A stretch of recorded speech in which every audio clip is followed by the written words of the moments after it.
Assalamualaikum warahmatullahi wabarakatuh. Perkenalkan, aku Nur Alfa Madiana dengan NPM 22351551605. Di video kali ini aku akan membahas mengenai kebijakan kependudukan. Dalam video ini aku akan membahas mengenai definisi, jenis-jenis, dan pentingnya kebijakan kependudukan dalam pembangunan dan kesejahteraan sosial di Indonesia. Yang pertama, definisi kebijakan kependudukan. Kebijakan kependudukan adalah kebijakan yang ditujukan untuk mempengaruhi besar, komposisi, distribusi, dan tingkat perkembangan penduduk. Ini adalah tindakan-tindakan pemerintah untuk mencapai tujuan ekonomi, sosial, demografi, dan politik. PBB mendefinisikan kebijakan kependudukan sebagai tindakan dan program yang disusun untuk membantu tercapainya tujuan ekonomi, sosial, demografi, politik, dan tujuan umum lainnya. Melalui kebijakan ini, pemerintah dapat mengatur dinamika penduduk secara efektif. Kebijakan ini mencakup berbagai program dan inisiatif seperti perencanaan keluarga, program kesehatan, dan edukasi yang bertujuan untuk mengoptimalkan sumber daya manusia. Dengan adanya kebijakan pendudukan, pemerintah dapat mengarahkan perkembangan masyarakat ke arah yang lebih baik dan berkelanjutan. Yang kedua, core problem kependudukan. Secara makro, core problem kependudukan adalah masalah kuantitas dan kualitas. Masalah kuantitas mencakup laju pertumbuhan penduduk, tingkat kelahiran, tingkat kematian, dan persebaran yang tidak merata. Masalah kualitas mencakup derajat kesehatan, pendidikan, kualitas hidup, dan kebebasan. Untuk mengatasi masalah-masalah ini diperlukan kebijakan yang komprehensif dan terintegrasi. Pertumbuhan penduduk yang tidak terkendali dapat menyebabkan tekanan pada sumber daya alam dan fasilitas umum, seperti rumah sakit dan sekolah. Di sisi lain, kualitas penduduk yang rendah, seperti rendahnya tingkat pendidikan dan kesehatan, dapat menghambat kemajuan ekonomi dan sosial. Oleh karena itu, kebijakan pendudukan yang baik harus mampu menyeimbangkan antara pertumbuhan penduduk dan peningkatan kualitas hidup. Yang ketiga, dimensi kebijakan kependudukan.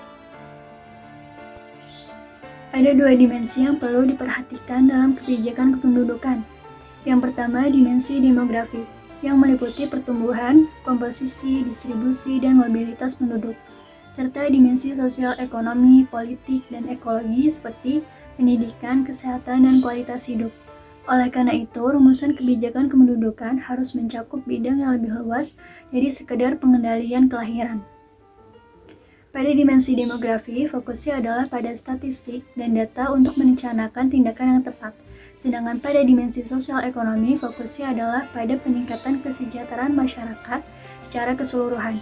Selain itu, kebijakan ini juga harus mempertimbangkan aspek lingkungan untuk memastikan bahwa pertumbuhan penduduk tidak merusak ekosistem. Yang keempat, beyond family planning. Kebijakan kependudukan harus mencakup bidang yang lebih luas dari sekedar pengendalian kelahiran. Ini termasuk aspek kesehatan, pendidikan, kebebasan, dan ketenagakerjaan. Melalui kebijakan kependudukan terhadap variabel-variabel ini sangat penting untuk kesejahteraan masyarakat secara keseluruhan. Sebagai contoh, program kesehatan ibu dan anak tidak hanya menurunkan angka kematian ibu melahirkan, tapi juga meningkatkan kualitas generasi mendatang. Program pendidikan yang merata dan berkualitas akan membekali anak-anak dengan keterampilan yang dibutuhkan untuk masa depan. Selain itu, pemberdayaan ekonomi melalui pelatihan keterampilan dan kesempatan kerja juga merupakan bagian penting dari kebijakan kependudukan yang holistik. Adapun definisi kebijakan kependudukan menurut WHO dan United Nations. Menurut Organski, kebijakan kependudukan adalah upaya pemerintah untuk mempengaruhi variabel demografi seperti fertilitas, mortalitas, dan migrasi.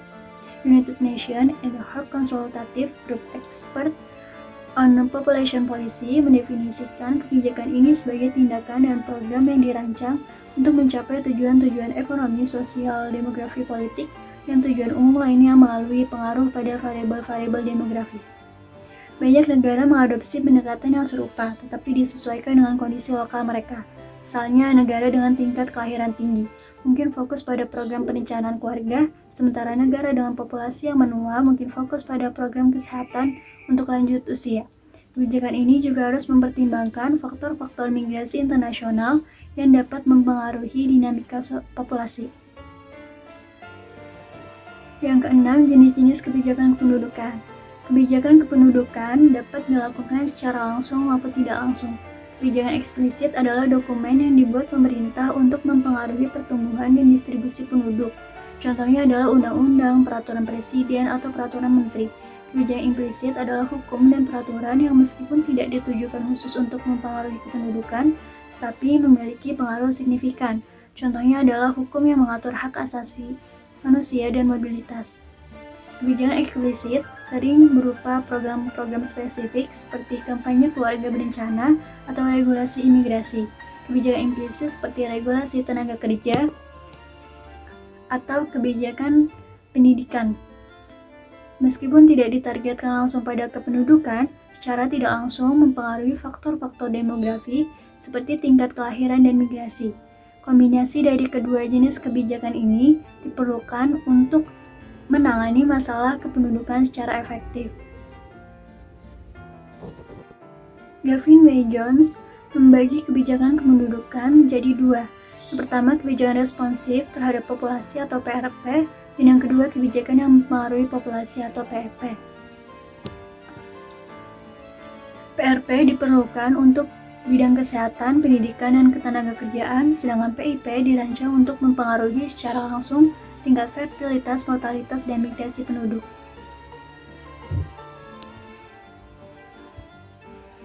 Kebijakan PRP termasuk program-program yang berusaha meningkatkan kualitas hidup penduduk seperti perbaikan layanan kesehatan dan pendidikan.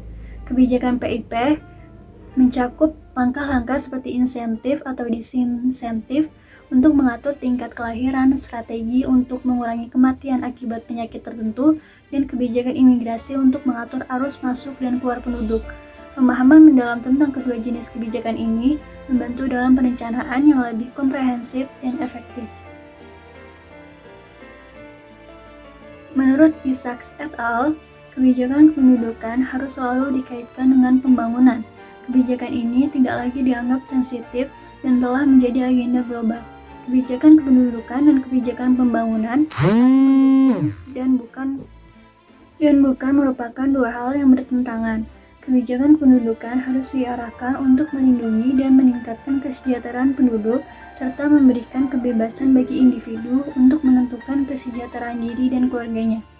Pembangunan yang berkelanjutan memerlukan kebijakan kependudukan yang mampu menyeimbangkan antara kebutuhan populasi dan kemampuan lingkungan serta ekonomi untuk mendukung mereka. Misalnya pembangunan infrastruktur seperti sekolah dan rumah sakit harus direncanakan berdasarkan proyeksi pertumbuhan penduduk. Dengan demikian, kebijakan kependudukan menjadi elemen integral dalam strategi pembangunan nasional yang berkelanjutan. Tujuan kebijakan kependudukan. Tujuan utama kebijakan kependudukan adalah melindungi kepentingan dan mengembangkan kesejahteraan penduduk, terutama generasi mendatang. Kebijakan ini juga harus memberikan kebebasan lebih besar bagi tiap individu untuk menentukan kesejahteraan diri dan keluarganya. Selain itu, kebijakan ini harus meningkatkan kualitas hidup penduduk secara keseluruhan. Kesejahteraan penduduk tidak hanya dilihat dari aspek ekonomi, tapi juga dari kesehatan, pendidikan, dan kualitas hidup secara umum. Tujuan lainnya termasuk mengurangi kemiskinan, mengurangi kesenjangan sosial, dan meningkatkan kesetaraan gender. Dengan demikian, kebijakan kependudukan yang baik akan mendukung pembangunan masyarakat yang adil dan berkelanjutan.